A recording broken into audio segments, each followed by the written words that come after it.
बारामतीमधील काटेवाडी या गावामध्ये उपमुख्यमंत्री अजित पवारांचा बंगला आहे. आपण पाहू शकतो की अजित आशाताई अनंतराव पवार म्हणजेच पवार बंगला, या बंगल्यामध्ये अजित पवार जे आहेत ते बारामतीमध्ये आल्यानंतर वास्तव जे आहे ते या ठिकाणी करत होते. आता अनेक कार्यकर्ते जे आहेत आता या बंगल्याबाहेर जमलेले पाहायला मिळतात. आपण त्यांच्याकडून जाणून घेऊ काय विश्वास बसतोय का आज दादा नाहीत. खऱ्या अर्थाने आज मन भरून आले. विश्वास बसत नाहीत की दादा आहेत या जगामध्ये नाही आहेत. सर्वसामान्यांना मोठं करणारा नेता आज महाराष्ट्राचा खऱ्या अर्थाने दादा हरपलेला आहे.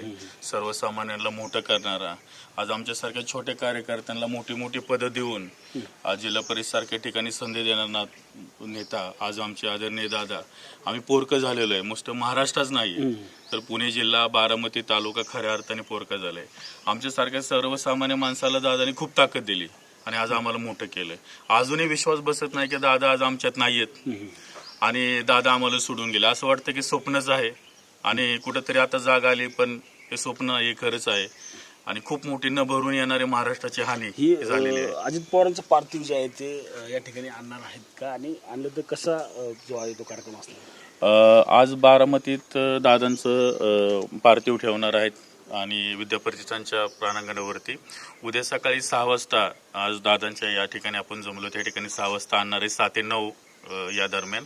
आणि या काटेवाडीच्या परिसरामधल्या आणि आसपासच्या पंचक्रोशीत लोकांना दादांचं दर्शन होणार आणि त्यानंतर पुन्हा 9 वाजता ते पार्थिव विद्यापरिषदांच्या प्रांगणामध्ये घेऊन अंत्यसंस्कारासाठी देणार आहेत आणि देशातील मोठे पंतप्रधान, मुख्यमंत्री आणि अमित शहा सारखे सगळे लोक येणार आहेत. नक्कीच आपण पाहिलं तर उद्या सकाळी 6 वाजता जे आहे ते उपमुख्यमंत्री अजित पवारांचं पार्थिव जे आहे ते या ठिकाणी अंत्यदर्शनासाठी ठेवण्यात येणार आहे.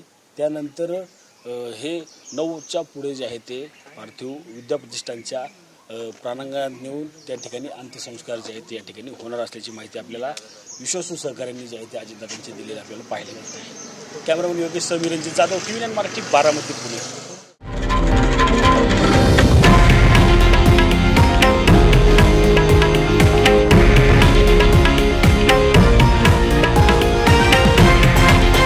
हे आहे देशातील नंबर 1 न्यूज नेटवर्क आणि आपण पाहत आहात TV9 मराठी, एकमेव.